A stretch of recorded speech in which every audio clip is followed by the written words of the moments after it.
मिजोरम में एक ऐसी पार्टी सरकार बनाने जा रही है जिसका गठन सिर्फ 6 साल पहले हुआ है। ZPM की इस कामयाबी के पीछे कौन है, देखते हैं ये रिपोर्ट।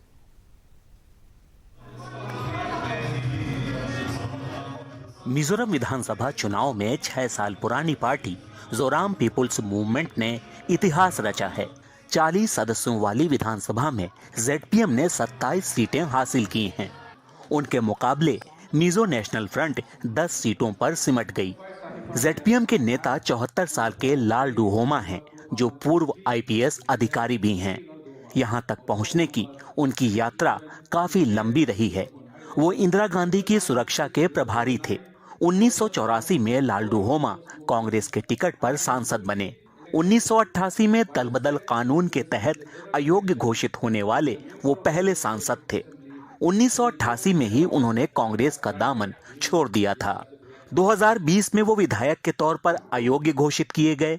2021 में विधानसभा उपचुनाव में उन्हें जीत हासिल हुई। ZPM के गठन में उन्होंने अहम भूमिका निभाई। I'm going to have a consultation with our senior leaders. We have to elect the leader and the deputy leader. We have to get ready ourselves first. Then after that, maybe tomorrow or day after, I'll meet the governor. 3 दशकों से अधिक समय से मिजोरम में मुख्यमंत्री पद के लिए कांग्रेस के लालथनहावला और MNF के जोरामथांगा के बीच रस्साकशी रही। इस बार CM रहे जोरामथांगा भी अपनी सीट हार गए। Well, because of the anti-incumbency effect and the people are aggrieved and not satisfied with my performance because of this COVID onslaught.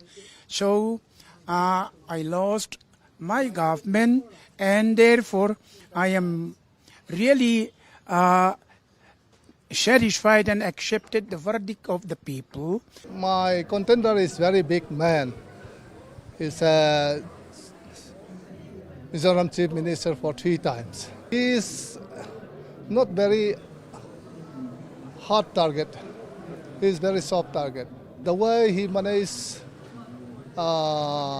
he look after his constituency is based on the party, not based on the people.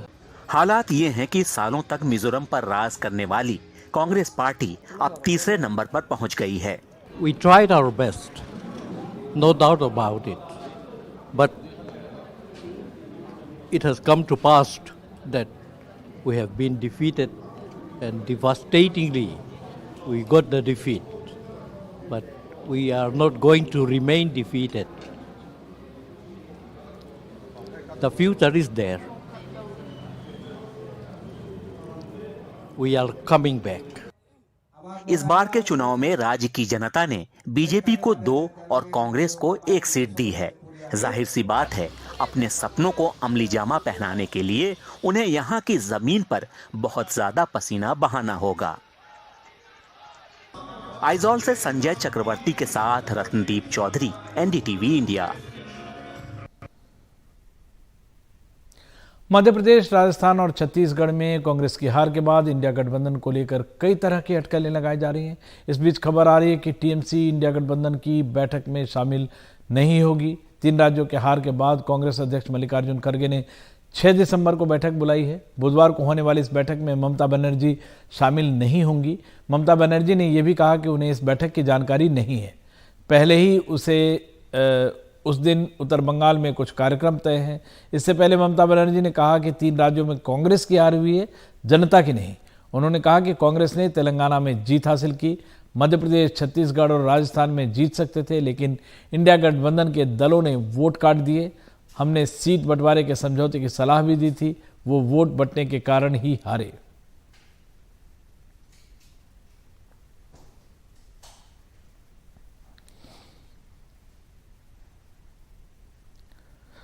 तो TMC लगातार हमलावर है। TMC नेता अभिषेक बनर्जी ने भी कहा कि कांग्रेस के दावे उनके काम में दिखने चाहिए, बातों में नहीं।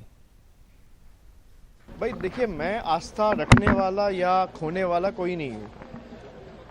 लोकतंत्र में लोग लास्ट वर्ड है, और कांग्रेस में जो लोग चाहते हैं कि भाई सब मिलके बीजेपी के साथ लड़ाई करे, मैं उनको यही कह सकता हूं कि समय कम है, आप अपने हिसाब से सबको इकट्ठा करने का जो प्रयास है वो शुरू तो हो ही चुका है, उसको फिर से एक बार करके अगर एक साथ लड़ाई करना चाहे तो it should reflect in your action, not your words.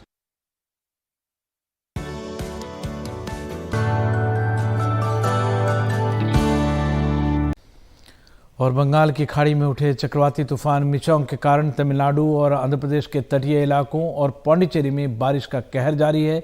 अभी तक तूफान से जुड़ी घटनाओं में 5 लोगों की मौत हो चुकी है।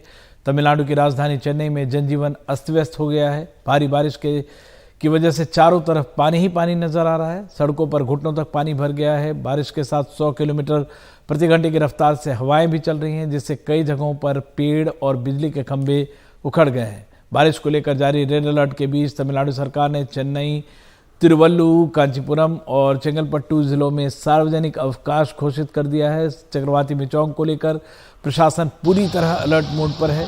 एनडीआरएफ की 21 टीमों को तैनात किया गया है। मिचोंग के मंगलवार तक नेल्लोर और मछलीपट्टनम के बीच दक्षिण आंध्र प्रदेश के तट से टकराने की आशंका है। इस दौरान 80-90 किलोमीटर प्रति घंटे की रफ्तार से हवाएं चल सकती हैं। मौसम विभाग के प्रमुख ने एनडीटीवी को बताया कि सोमवार आधी रात के बाद चेन्नई में बारिश से कुछ राहत मिल सकती है।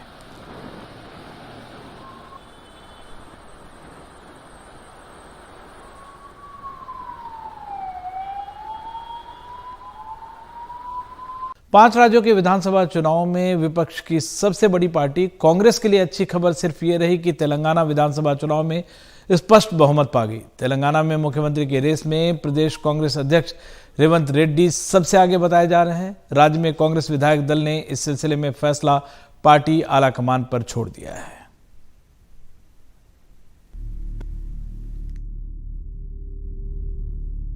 सोमवार की सुबह हैदराबाद के एक रिजॉर्ट में नए कांग्रेस विधायकों से मुलाकात के बाद एआईसीसी के पर्यवेक्षक डीके शिव कुमार ने कहा कि कांग्रेस विधायक दल ने फैसला लेने का अधिकार केंद्रीय नेतृत्व को सौंप दिया है।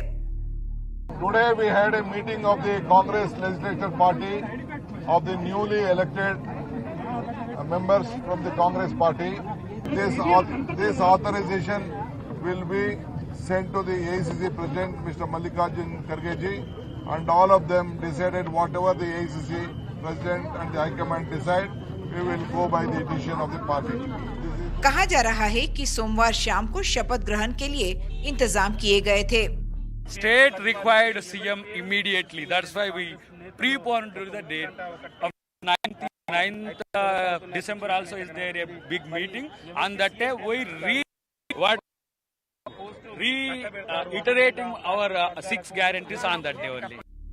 लेकिन शाम तक ये लगने लगा कि सब कुछ आसान नहीं है। मुख्यमंत्री के लिए कई दावेदार हैं, इसलिए हैदराबाद आए एआईसीसी पर्यवेक्षक ने 64 विधायकों से अलग अलग मिलकर उनकी राय ली। मंगलवार को दिल्ली में कांग्रेस प्रमुख मल्लिकार्जुन खड़गे से मुलाकात के बाद ही कोई फैसला होगा। हैदराबाद से कैमरा पर्सन नागराजू के साथ उमा सुधीर, एनडीटीवी इंडिया के लिए। और विधानसभा चुनाव में 4 राज्य के जीतने का सपना देख रही कांग्रेस अपनी 2 सरकारें गंवा बैठी। आखिर इस हार की वजहें क्या क्या है, इस प्रदर्शन का जिम्मेदार कौन है, देखते हैं इस रिपोर्ट में।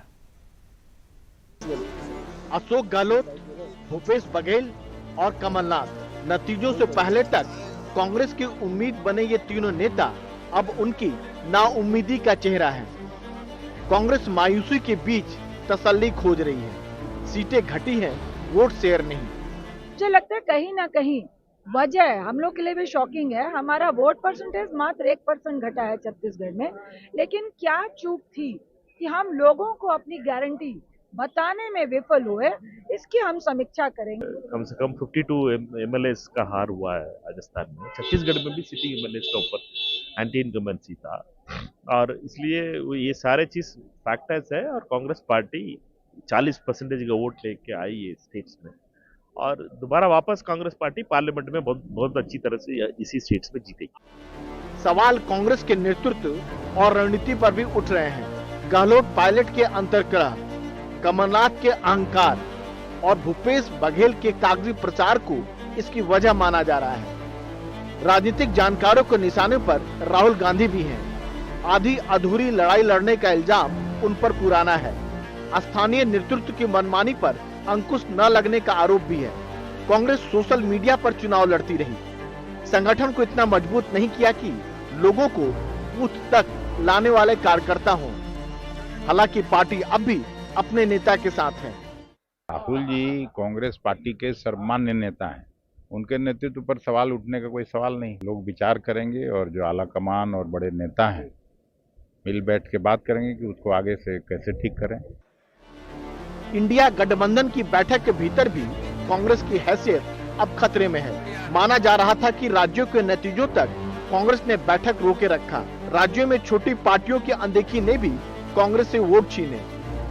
हार कैसे हो गई, हम ये एहसास है हमें कि हमारे सामने जो पार्टी है वो साम दाम दंड भेद ईवीएम एडमिनिस्ट्रेशन कोई भी स्टोन अनटर्न नहीं छोड़ते वो लोग, और वो हर तरह से चुनाव जीतते हैं, चाहे एथिकल हो चाहे नॉन एथिकल। अगर राज्यों में इंडिया गठबंधन होता तो ज्यादा फायदा होता। कहीं ना कहीं उनको अपना आत्मचिंतन करना पड़ेगा, कहाँ गलतियां हुई, कैंडिडेट सिलेक्शन में हुई, कोऑर्डिनेशन में हुई, कम्युनिकेशन में हुई, किस तरीके से भूल सुधार कर सकते हैं। वो लोकसभा से पहले आते आते वो भूल सुधार करेंगे। इसमें शक नहीं कि राहुल के मुद्दे नहीं चले, जातिगत जनगणना जैसे मुद्दे से मदद नहीं मिली। बीजेपी अब हमलावर है। मुझे लगता है कि कांग्रेस पार्टी के हाथ में जब सत्ता थी तब जनगणना नहीं की, और मतलब इसी तरह की जाति जाति में भेद निर्माण करने का काम कांग्रेस पार्टी हमेशा करती रही है।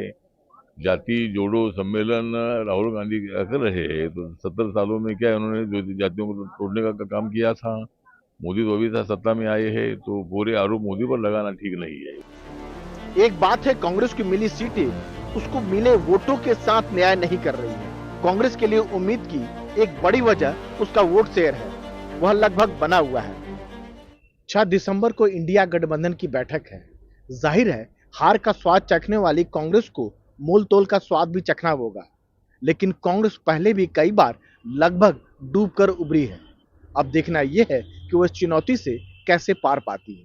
नई दिल्ली में मनोरंजन भारती के साथ राजीव रंजन, एनडीटीवी इंडिया।